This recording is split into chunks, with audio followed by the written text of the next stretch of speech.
Hello, everybody. Whoa. Hello, everybody, and welcome back to another gear review. Today, I'm going to be talking about the Surui, I think is how you're supposed to say that. I don't actually know, and I don't think anybody really truly does. But they have an anamorphic lens for the people, for the indie filmmakers, for the low-budget filmmakers. And I gotta say, I was pretty impressed. So today I kind of wanted to do a before you buy kind of video for this lens specifically. I'm pretty sure, the full frame versions will be basically the same. So if you're looking at those, there's probably not much difference. But this is a Super 35 because the red Komodo shoots on a Super 35 sensor. So that's the one I picked up. I shot on it, mostly just like nature shots, and I shot a music video for a friend of mine strictly on it. And that turned out like it blew my mind how cool that is, and I'll show some video of it here.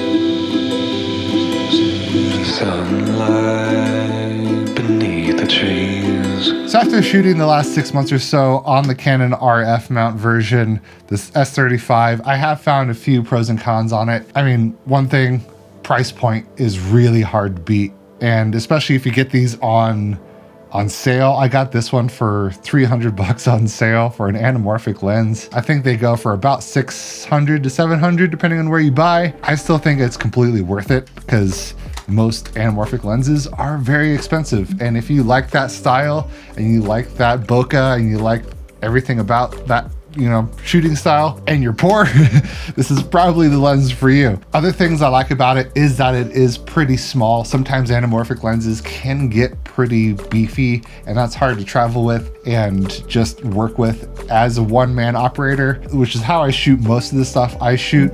This is pretty small. It's kind of heavy. That's due to the 16 elements that are in this lens in 12 groups. So there's a lot of glass in here. That makes sense because you need a lot to be able to squeeze that image in as much as it does. And that being said, it is a 1.33x squeeze.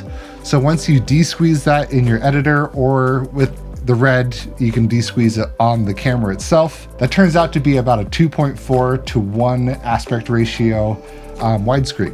So you actually get pretty decent letterboxing. It is a nice wide shot. This 75mm lens can actually get quite a bit of video information in the shot, even though it's pretty tight. I haven't shot on any of the other kind of wider lenses because those ones weren't on sale. I picked this one up because it was on a B&H like super deal thing and I just couldn't resist. Definitely gonna have to do maybe a follow-up video where I rent the whole line and shoot something on it and give you a more in-depth full range video. But for now, if you're looking at these, this is just the 75mm and it's freaking awesome. I love shooting on longer lenses anyway for things, especially people, because you get some really nice soft backgrounds and some really nice depth of field on these. Speaking of focus, the focus ring itself has a 186 degree turn, so you can really dial in your focusing for any of your cinematography needs. The one thing I wish,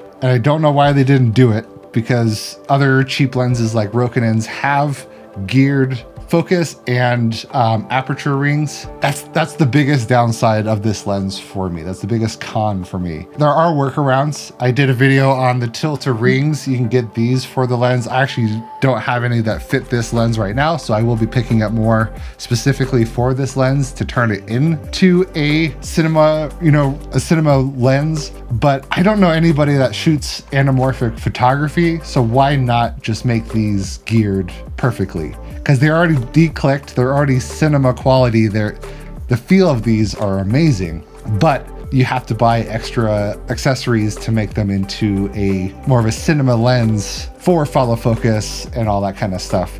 So I don't know why they didn't just do that right off the bat, because this is pretty much solely for cinematography. Everything they talk about on their website and stuff is like cinematography based rather than photography, but who knows? I mean, there's probably people out there that shoot anamorphic photography. I don't know. I've never done it, but that's my biggest gripe with this lens. One of the other things that I've noticed too, that, I mean, it is a cheaper lens, so the glass quality isn't gonna be great, because that's what you pay for in nicer lenses, is the glass and the coatings. If you pixel peep and you really push in on your imagery, it isn't terribly sharp.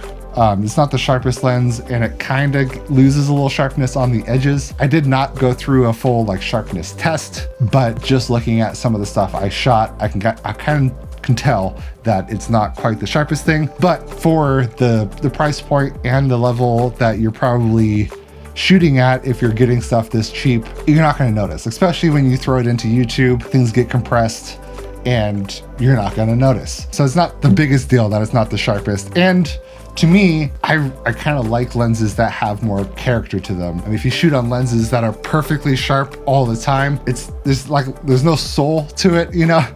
I like vintage lenses. I shoot on my grandpa's lenses. I've done videos on that before, and I just love the footage that comes out of those. So it's not the biggest deal that it's not completely sharp, because I kind of like a little bit of funk on my imagery anyway. I always add noise and grain and stuff like that after I shoot something, because I like the filmic look. I don't like Marvel movies looks necessarily, because they're so sharp and so clean that it's kind of boring to me.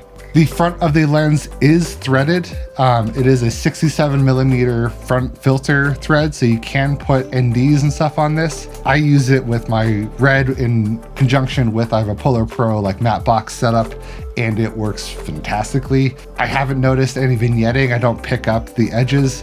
I don't know if a thread-on filter on the front would pick up some of that, because you're shooting pretty wide on these, so you might have to punch in a little bit in post. That'll probably be another thing I test if I do the whole lens setup, because as you go wider with like the 35s, and I think they go down to like 24 and stuff like that even, you're probably gonna pick up the filter ring in the shot.